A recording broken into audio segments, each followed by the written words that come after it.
ൻ്റെയും പുത്രൻ്റെയും പരിശുദ്ധാത്മാവിൻ്റെയും നാമത്തിൽ ആമേൻ. പരിശുദ്ധ അമ്മയ്ക്ക് എൻ്റെ ഈ അൾത്താരയിൽ നിന്ന് ഈ സാക്ഷ്യം പറയാൻ എന്നെ അനുവദിച്ചതിനെ ഓർത്ത് കോടാനുകോടി നന്ദി പറയുന്നു. ഞാൻ നിർമ്മല ഐസക്. ഞാൻ അങ്കമാലി ടെൽക്കിലെ അസിസ്റ്റൻറ്റ് ജനറൽ മാനേജറായിട്ട് റിട്ടയർ ചെയ്തതാണ്. റിട്ടയർമെൻറ്റിന് ശേഷം ഞാൻ കാനഡയിലുള്ള എൻ്റെ അവളുടെ സെറ്റിൽഡാണ്. അങ്ങോട്ടേക്ക് ഞാൻ പോയായിരുന്നു.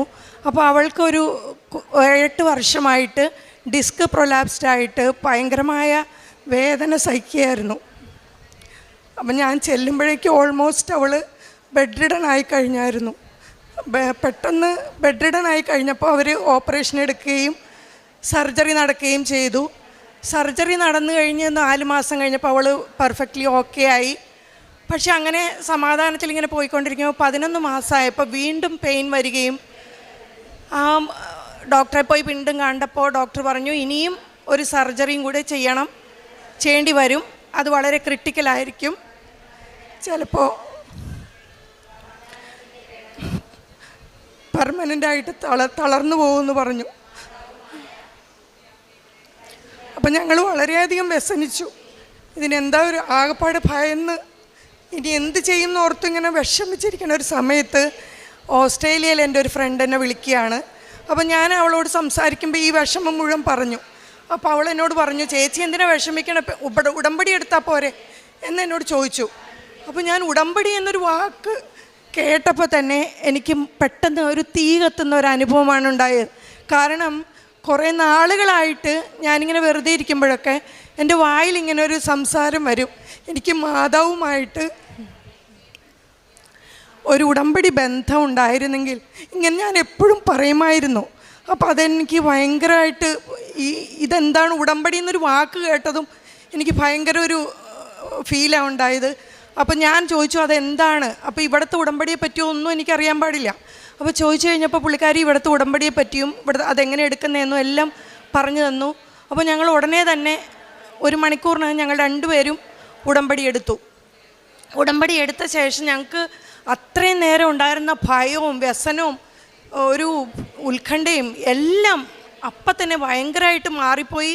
ഭയങ്കര ധൈര്യമായി, ഇനിയിപ്പോൾ സർജറി ചെയ്താലും ഒന്നും കുഴപ്പമില്ല, അങ്ങനെയുള്ളൊരു ഭയങ്കര ധൈര്യം ആ സമയത്ത് തന്നെ ഞങ്ങൾക്ക് കിട്ടിയുണ്ടായി.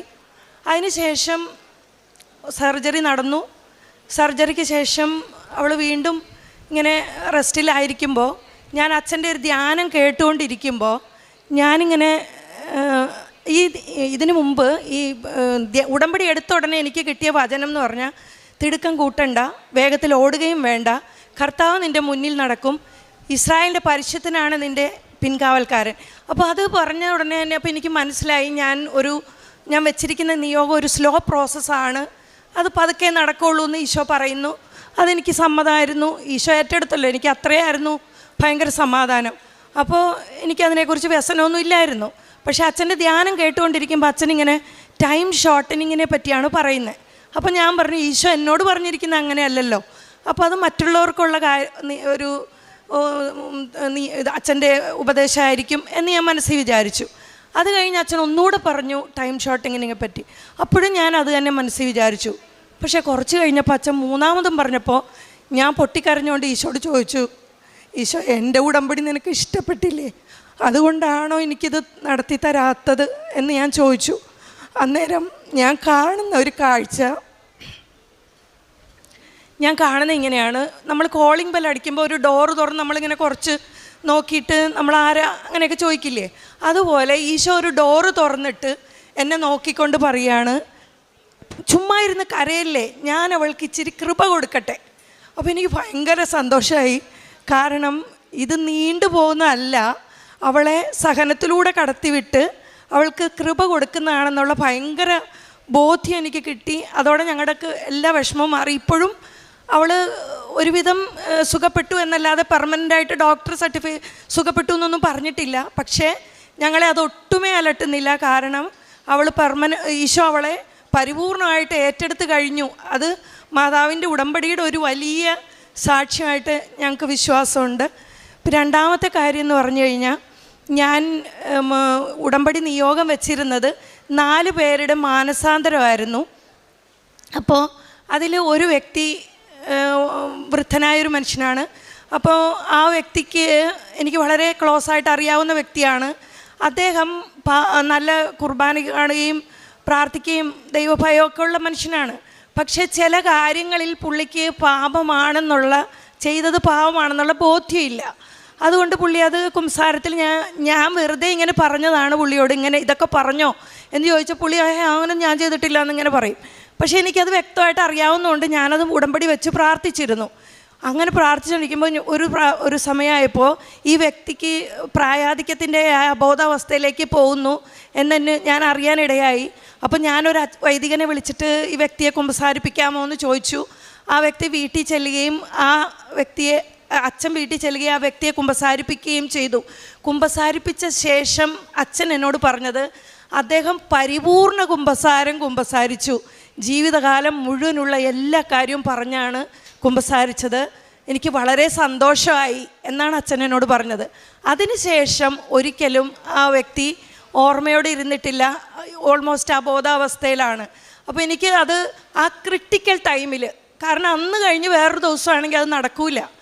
അപ്പോൾ ആ ക്രിട്ടിക്കൽ ടൈമിൽ എനിക്കത് ചെയ്തു തന്നത് കൃപാസനം മാതാവാണെന്ന് ഞാൻ ഉറച്ച് വിശ്വസിക്കുന്നു. പിന്നെ മൂന്നാമതൊരു കാര്യം, ഞാനിങ്ങനെ ധ്യാനം കൂടിക്കൊണ്ടിരിക്കുമ്പോൾ തന്നെ എനിക്കൊരു സ്പിരിച്വൽ പ്രോബ്ലം എനിക്കുണ്ടായി. അതായത് ഞാനെപ്പോഴും കുഞ്ഞുനാൾ തൊട്ട് ഈശോയോട് വലിയ സ്നേഹമായിരുന്നു. അത് പ്രായമായപ്പോൾ ഇങ്ങനെ കൂടി വന്നുകൊണ്ടിരുന്നു. പക്ഷേ മാതാവിനോട് എനിക്ക് വളരെ സ്നേഹമായിരുന്നു. പ്രാർത്ഥിക്കും, കൊന്തയിലും എത്രയും തേളം മാതാവേ ചെല്ലും, മാതാവിനോട് ഞാൻ പ്രാർത്ഥിക്കും, മാതാവിന് പൂവയ്ക്കും, മാതാവിന് ഉമ്മ കൊടുക്കും, ഇതൊക്കെ ചെയ്യും. പക്ഷേ ഈശോയോട് ഉടമ്പടി എടുത്ത ശേഷം എനിക്ക് പഴയ പോലെ തന്നെ ഈശോയോട് പ്രാർത്ഥിക്കാനേ പറ്റുള്ളൂ. മാതാവിനോട് എനിക്ക് പ്രാർത്ഥിക്കാൻ പറ്റുന്നില്ല. മാതാവിനോട് പ്രാർത്ഥിക്കാൻ പോയാൽ ഈശോയോട് പ്രാർത്ഥിക്കാൻ പറ്റുന്നു. ഇങ്ങനെ ഭയങ്കര സ്പിരിച്വൽ ഭയങ്കര സ്ട്രഗിളിൽ കൂടി ഞാൻ കടന്നുപോയി. അതെത്രമാത്രം നിങ്ങൾക്ക് മനസ്സിലാവുമെന്ന് എനിക്കറിയില്ല. ഞാൻ വളരെ സ്ട്രഗിളിൽ കൂടി കടന്നുപോയി. അപ്പോൾ ഞാൻ ഈശോയോട് ഇങ്ങനെ പറയുമായിരുന്നു, എനിക്കിതൊന്ന് കറക്റ്റാക്കി തരണേ, എനിക്ക് ബാലൻസ് ചെയ്യാൻ പറ്റുന്നില്ല എൻ്റെ പ്രാർത്ഥന എന്ന് ഞാനിങ്ങനെ ഈശോയോട് പ്രാർത്ഥിച്ചിരുന്നു. പക്ഷേ ഒന്നും സംഭവിച്ചില്ല. ഞാനൊരു ദിവസം ധ്യാനം കൂടിക്കൊണ്ടിരിക്കുമ്പോൾ ഞാനിങ്ങനെ പരിശുദ്ധ അമ്മയോട് പൊട്ടിക്കരഞ്ഞുകൊണ്ട് ഞാൻ മാതാവിനെ കെട്ടിപ്പിടിച്ചിട്ട് പറഞ്ഞു, മാതാവേ, അമ്മേ, എനിക്ക് അമ്മയെ സ്നേഹിക്കാൻ പറ്റുന്നില്ല. ഞാനങ്ങനെ തുറന്നു പറഞ്ഞു അമ്മയോട്, എനിക്ക് സ്നേഹിക്കാൻ പറ്റുന്നില്ല.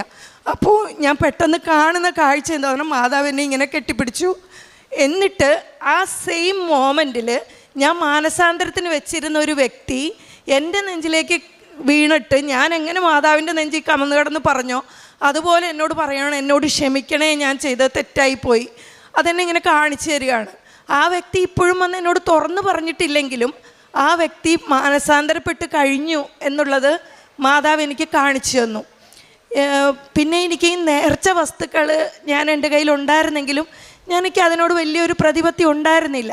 പക്ഷേ ഞാൻ സാക്ഷ്യങ്ങളൊക്കെ കേട്ട് കഴിഞ്ഞപ്പോൾ എനിക്കും അതുപോലെ ചെയ്യണം എന്നൊരാഗ്രഹം ഉണ്ടായിട്ട് ഞാൻ എൻ്റെ ഒരു സ്ഥലം വിൽക്കാൻ വേണ്ടി, ഞാൻ കാനഡയിലാണ്, അപ്പോൾ ഞാൻ എൻ്റെ ബാക്ക് യാർഡിലും ഫ്രണ്ട് യാർഡിലും ഉപ്പ് ഇട്ട് മാതാവിനോട് വിശ്വാസപ്രമാണം ചൊല്ലി പ്രാർത്ഥിക്കാൻ തുടങ്ങി. അങ്ങനെ ചെയ്തു. ഒരു ദിവസം ചെയ്തു, 2 ദിവസം ചെയ്തു. 3-ാം ദിവസമായപ്പോൾ എനിക്ക് പതുക്കെ മടിഞ്ഞിട്ട് ഞാൻ വൈകുന്നേരം ചെയ്യാം, ഉച്ചയ്ക്കാവും ഓർത്തത്. അപ്പോൾ ഞാൻ വെച്ച് വൈകുന്നേരം ചെയ്യാം അങ്ങനെ വിചാരിച്ചു. പക്ഷേ അന്ന് മറന്നുപോയി.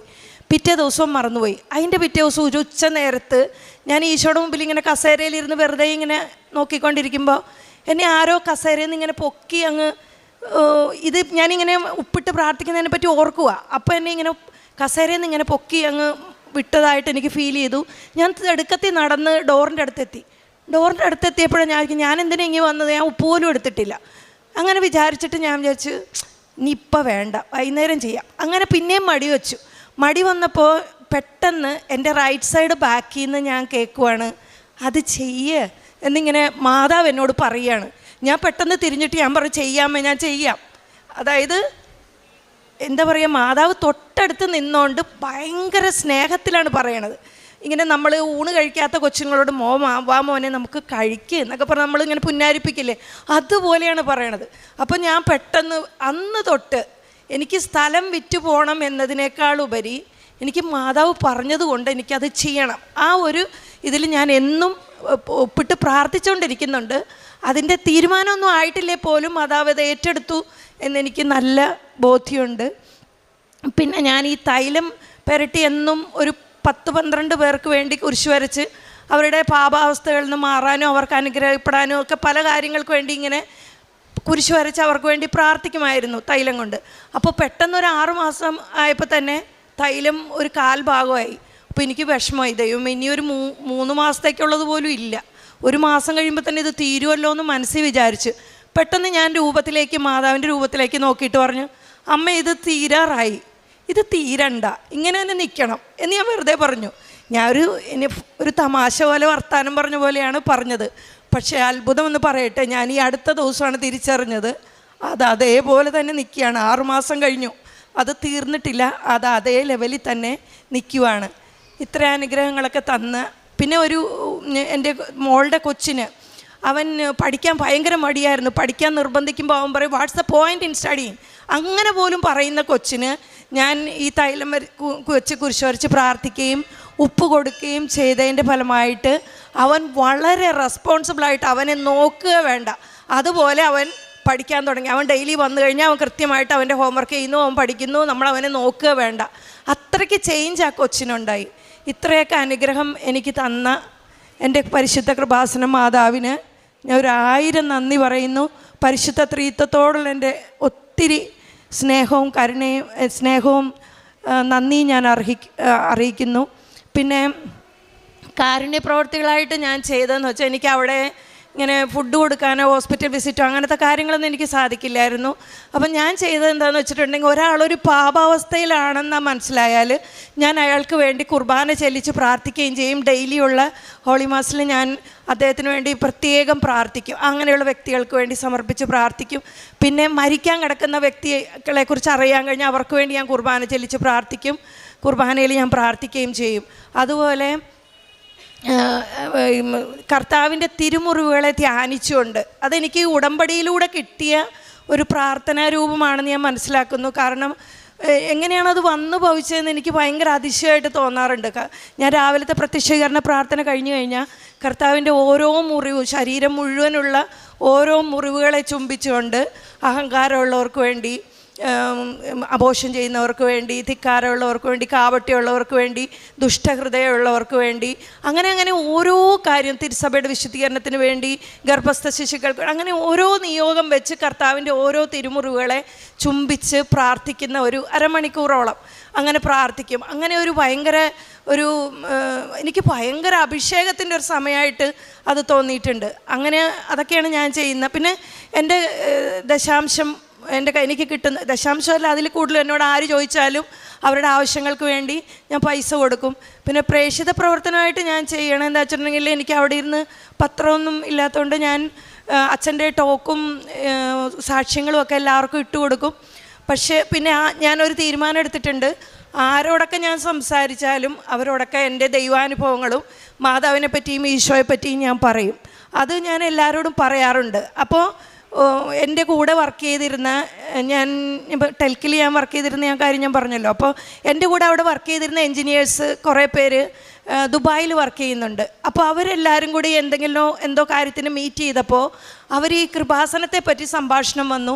അപ്പോൾ അവർ ഇങ്ങനെ പറഞ്ഞു എന്തൊരു മോശപ്പെടുത്തി അവർ കൃപാസനത്തെക്കുറിച്ച് സംസാരിച്ചു. എന്നിട്ട് പറഞ്ഞു നമ്മുടെ നിർമ്മലയും കൂടെ അതിൽ പോയി വീണിട്ടുണ്ട്, അവർക്കിത് എന്തിൻ്റെ ആവശ്യമാണ്, അവരുടെ മക്കളൊക്കെ നല്ല നിലയിൽ, അവർക്ക് നല്ല പൊസിഷനുണ്ട്, നല്ല അവസ്ഥകളുണ്ട്, എന്നിട്ടും അവരിതിൻ്റെ പുറകെ നടക്കുക, ഇങ്ങനെ പറഞ്ഞു. അപ്പോൾ എൻ്റെ ക്ലോസ് ഫ്രണ്ടാണ് ഇത് എന്നോട് ഇങ്ങനെ മറ്റുള്ളവർ പറഞ്ഞു എന്നെന്നോട് പറഞ്ഞത്. അപ്പം ഞാനൊന്നും മിണ്ടിയില്ല. എനിക്ക് സത്യം പറഞ്ഞാൽ എനിക്കൊരു വിഷമവും വന്നില്ല, എനിക്ക് ഭയങ്കര സന്തോഷമാണ് വന്നത്. കാരണം എന്ന് വെച്ചിട്ടുണ്ടെങ്കിൽ ശിഷ്യന്മാരെ പിടിച്ച് അടിച്ചിട്ട് അവർ ഈശോയെക്കുറിച്ച് മിണ്ടിപ്പോരെന്ന് പറഞ്ഞപ്പോൾ അവർ പുറത്തേക്ക് ഇറങ്ങിയിട്ട് കർത്താവിനെക്കുറിച്ച് അപമാനം സഹിക്കാൻ യോഗ്യത ലഭിച്ചതിൽ ആനന്ദിച്ചുകൊണ്ട് അവർ പുറത്തേക്ക് പോയി എന്നാണ് പറയുന്നത്. അപ്പോൾ എനിക്ക് അതിനുള്ളൊരു അവസരം കിട്ടിയതായിട്ട് ഓർത്ത് എനിക്ക് ഭയങ്കര സന്തോഷമായി. അപ്പോൾ ഈ വ്യക്തിയോട് ഞാൻ ഒന്നും പറയാതെ നിന്നപ്പോൾ അദ്ദേഹം എന്നോട് ചോദിക്കുക, എടോ ഞാൻ തന്നോട് സ്നേഹമുള്ളതുകൊണ്ട് പറയാം, താൻ എന്തിന് ഈ മാതിരി കാര്യങ്ങൾക്കൊക്കെ പോയി ചാടി വീഴണമെന്ന് ചോദിച്ചു. അപ്പോൾ എനിക്കൊരു കാര്യം മനസ്സിലായി, നമുക്ക് പ്രാർത്ഥനയും ഈശോയും മാതാവും ഒക്കെ വേണ്ടത് തീരെ ദാരിദ്ര്യവും കഷ്ടതയും ഒന്നും കഴിവില്ലാത്തവർക്കാണ് വേണ്ടത്. ഇച്ചിരി സൗകര്യവും ബ്ലെസ്സിങ്സൊക്കെ കിട്ടിക്കഴിഞ്ഞാൽ പിന്നെ ഈശോയെ വേണ്ട, ആ മാതിരി ഒരു ട്രെൻഡ് ഇങ്ങനെ വരുന്നുണ്ട്. അപ്പം ഞാൻ അവർക്കെല്ലാം വേണ്ടി ഞാൻ കുർബാന ചെല്ലിച്ചും എന്നെക്കൊണ്ട് ചെയ്യാവുന്ന പ്രവൃത്തികൾ, പരിഹാര പ്രവൃത്തികളൊക്കെ ചെയ്ത് ഞാൻ അവർക്കെല്ലാം വേണ്ടി പ്രാർത്ഥിക്കുന്നുണ്ട്. ഇതൊക്കെയാണ് ഞാൻ ചെയ്യുന്ന. അത് എന്നോട് സംസാരിക്കുന്ന എല്ലാവരോടും ഞാൻ ഈശോയെക്കുറിച്ച് പറയും, കൃപാസന മാതാവിനെക്കുറിച്ച് പറയും. അതിപ്പോൾ എയർപോർട്ടിലായാലും ഫ്ലൈറ്റിലായാലും ഫോണിൽ കൂടെ ആയാലും ഞാൻ പറയുന്നുണ്ട്. അപ്പോൾ ചിലവരൊക്കെ അത് കാരണം തന്നോട് ഞാൻ സംസാരിക്കുന്നില്ല, ഇതൊക്കെ പറഞ്ഞാൽ ഞാൻ ഇനി മിണ്ടുന്നില്ല എന്ന് പറഞ്ഞു. മിണ്ടാത്തവർ മിണ്ടാതിരുന്നോട്ടെ, എനിക്കെൻ്റെ കർത്താവിനെ പ്രഘോഷിക്കണം. അതാണ് എൻ്റെ ഒരു ഹൃദയത്തിൻ്റെ ആഗ്രഹം.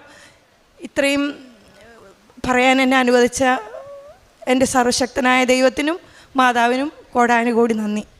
പരിശുദ്ധ അമ്മയുടെ മധ്യസ്ഥതയിലേറെ പ്രധാനപ്പെട്ട സാക്ഷ്യങ്ങളായിട്ട് പറഞ്ഞതൊക്കെയും ലഭിച്ച ദൈവാനുഭവങ്ങളാണ്. ഉടമ്പടിയിൽ നിൽക്കുന്നവർക്ക് ആത്മീയമായിട്ട് ലഭിക്കുന്ന ദൈവാനുഭവങ്ങൾ എപ്പോഴും അവരുടെ ജീവിതത്തിനെ ഒരുപാട് സ്വാധീനിക്കുന്ന ഒന്ന് തന്നെയാണ്. ഒരു പക്ഷേ നിങ്ങൾ സാക്ഷ്യങ്ങളൊക്കെ പരിശോധിക്കുമ്പോഴും അവർക്ക് ലഭിച്ച കുറച്ച് ഭൗതിക നേട്ടങ്ങളും അല്ലെങ്കിൽ അനുഗ്രഹങ്ങളോടൊപ്പം തന്നെ അവർ ഇത് ദൈവത്തിൽ നിന്നാണ്, അല്ലെങ്കിൽ പരിശുദ്ധ അമ്മ ഈ വിഷയത്തിൽ ഇടപെട്ടിട്ടുണ്ട് എന്ന് ആ വ്യക്തി വിശ്വസിക്കത്തക്ക വിധം ഉള്ളൊരു ആത്മീയമായിട്ടൊരു ബോധ്യം ഒരു പക്ഷേ അത് പ്രകടമായിട്ടുള്ള. ഇപ്പോൾ ഈ ഒരു സാക്ഷ്യത്തിൽ അതിന് പലപ്പോഴായിട്ട് ഈശോയുടെയും പരിശുദ്ധ അമ്മയുടെയും വ്യക്തമായിട്ടുള്ള പല കാര്യങ്ങളും, ദർശനങ്ങളും, പല അനുഭവങ്ങളും ഈ ഒരു സാക്ഷ്യത്തിലുണ്ട്.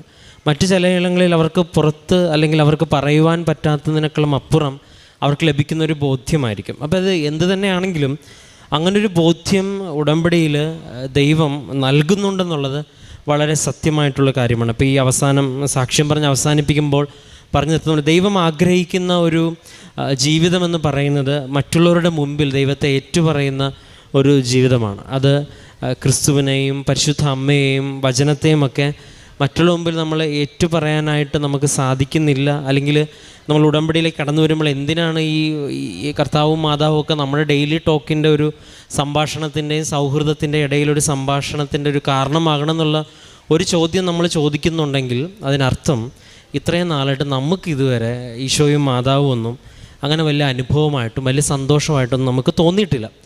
അത് നമ്മുടെ ജീവിതത്തിനൊരു യുക്തിയിൽ നമുക്ക് എല്ലാവർക്കും ഏറ്റവും നല്ലത് എന്താണെന്നുള്ള ചോദ്യത്തിനൊക്കെ ഉത്തരവുണ്ട്. അത് ഒരു ഡോക്ടറിൻ്റെ കാര്യത്തിലാണെങ്കിലും, ഒരു പ്രസൻറ്റിൽ നടക്കുന്ന ഏതെങ്കിലും ഒരു വിഷയത്തിൻ്റെ കാര്യത്തിലാണെങ്കിലും, ഒരു സിനിമയുടെ കാര്യത്തിലാണെങ്കിലും ഏറ്റവും നല്ലത് എന്ന് പറയുന്നത് എപ്പോഴും നമ്മൾ മറ്റുള്ളവർക്ക് അഡ്വൈസ് ചെയ്യും എന്നുള്ളത് ഒരു സംശയമില്ലാത്ത കാര്യമാണ്. നമ്മുടെ ജീവിതത്തിൽ കടന്നുകൊണ്ടുള്ള പല നന്മകളും തിന്മകളും എല്ലാം പലരും ഇതുപോലെ നല്ലതെന്ന് പറഞ്ഞ് അഡ്വൈസ് ചെയ്തിട്ടുള്ളത്. അപ്പം കർത്താവും പരിശുദ്ധ അമ്മയും ഒരാളുടെ ജീവിതത്തിൽ കടന്നു വരേണ്ടത് ഒരാളുടെ ജീവിതത്തിൽ ഏറ്റവും സന്തോഷപ്രദമാണെന്ന് നമുക്ക് തോന്നാത്തിടത്തോളം കാലം നമുക്കത് മറ്റുള്ളവരോട് പറയാൻ തോന്നത്തില്ല. അപ്പം ഇന്ന് ഞാൻ നേരത്തെ പറഞ്ഞതുപോലെ തന്നെ ഈശോയും മാതാവിനെ കുറിച്ച് നമ്മൾ അറിയാൻ ഇടവന്നത് ഇതുപോലെ ഒരുപാട് പേര് ഈശോയുടെ നാമത്തെ പ്രതി ഇങ്ങനെ ഇറങ്ങിത്തിരിച്ചതുകൊണ്ടാണ് ഇന്നൊരു ദേവാലയവും ക്രിസ്തുവും മാതാവും സഭയും ഒക്കെ ഇവിടെ ഉണ്ടായത്. അപ്പം ഈ ഒരു യാത്ര ദൈവം ആഗ്രഹിക്കുന്ന ഒരു യാത്രയാണ്. ഇത് ഇവിടെ വെച്ച് നിന്ന് ആയവരായി ഇനി അങ്ങനൊന്നുമല്ല. ഇത് ഒരു ജാതി മതക്കെട്ടിനും അപ്പുറം ക്രിസ്തു എന്നൊരു വ്യക്തി ഈ ലോകത്തിൻ്റെ ആവശ്യമാണെന്ന് മനസ്സിലാക്കുവാനായിട്ടുള്ളൊരു കൃപ ആദ്യം ഉണ്ടാവണം. അപ്പം ഈ വ്യക്തിയുമായിട്ട് പരിശുദ്ധ അമ്മയായിട്ടൊരു വ്യക്തിപരമായ ബന്ധം ഉണ്ടാകുമ്പം നമ്മൾ പറയും, നമുക്കൊരു അനുഭവം കിട്ടുമ്പോൾ നമ്മൾ പറയാം, നീ യു മസ്റ്റ് മീറ്റ് ഹിം എന്ന്. ചില വ്യക്തിത്വങ്ങളെ പരിചയപ്പെടുമ്പോൾ പറയാം, അവിടെ പോകുമ്പോൾ ആ വ്യക്തിയെ നീ കണ്ടിരിക്കണം, അല്ലെങ്കിൽ അവിടെ പോകുന്നത് നഷ്ടമാണെന്നൊക്കെ ചില സാഹചര്യത്തിൽ ചിലർ പറയത്തില്ല. അതുപോലെ ക്രിസ്തു എന്ന വ്യക്തി, പരിശുദ്ധ അമ്മ എന്ന വ്യക്തി, ഈ രണ്ടുപേരെയാണ് പരിശുദ്ധ ഉടമ്പടിയിലൂടെ നമ്മൾ പലരുടെ വ്യക്തികളിലേക്ക്. നിങ്ങൾ ഈ സാക്ഷ്യങ്ങൾ പരിശോധിക്കുമ്പോൾ ഒരു പക്ഷേ ഈ ഈശോനെ മാതാവിനെയൊക്കെ വളരെ വൈകി പരിചയപ്പെട്ടിട്ടുള്ള അക്രൈസ്തവരുടെ സാക്ഷ്യം മാത്രം ഒരു ദിവസം ഇരുന്ന് കേട്ട് കഴിഞ്ഞാൽ തന്നെ നിങ്ങൾക്ക് മനസ്സിലാവും എന്താണ് ഈ ഒരു പ്രാർത്ഥനയുടെ ഈ ഒരു അനുഭവത്തിൻ്റെ റേഞ്ച് എന്നുള്ളത്.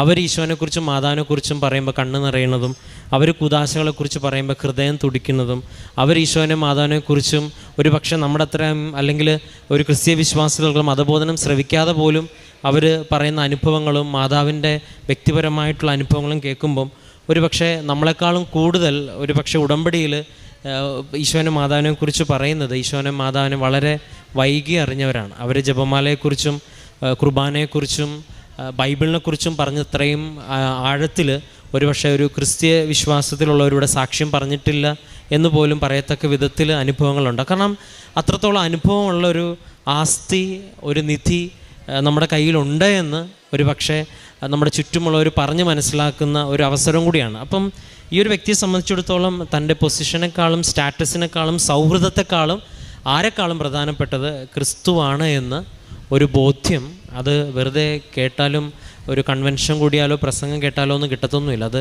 വ്യക്തിപരമായിട്ട് നമുക്ക്, അതാണ് കർത്താവ് സങ്കീർത്തനം 34 അധ്യായത്തിൽ പറയണത്, കർത്താവ് ആരാണെന്ന് രുചിച്ചറിയണം. ഇതാണ് ഉടമ്പടിയിലെ ഏറ്റവും വലിയ അനുഭവം. ബാക്കിയുള്ളതെല്ലാം സെക്കൻഡറിയാണ്. ബാക്കിയുള്ളതെല്ലാം ഒന്ന് ചവിട്ടിക്കയറാനായിട്ട് ഉപയോഗിക്കുന്ന കാര്യങ്ങൾ മാത്രമാണ്. ഏറ്റവും പ്രധാനപ്പെട്ട ഉടമ്പടി ഒരു വ്യക്തിക്ക് ആരെക്കാളും എന്തിനേക്കാളും പ്രധാനപ്പെട്ട ദൈവമാണെന്ന് മനസ്സിലാക്കാൻ പറ്റിയിട്ടുണ്ടെങ്കിൽ, പരിശുദ്ധ അമ്മ അതിനെ സഹായിച്ചിട്ടുണ്ടെങ്കിൽ, അതാണ് ഏറ്റവും വലിയ അത്ഭുതം.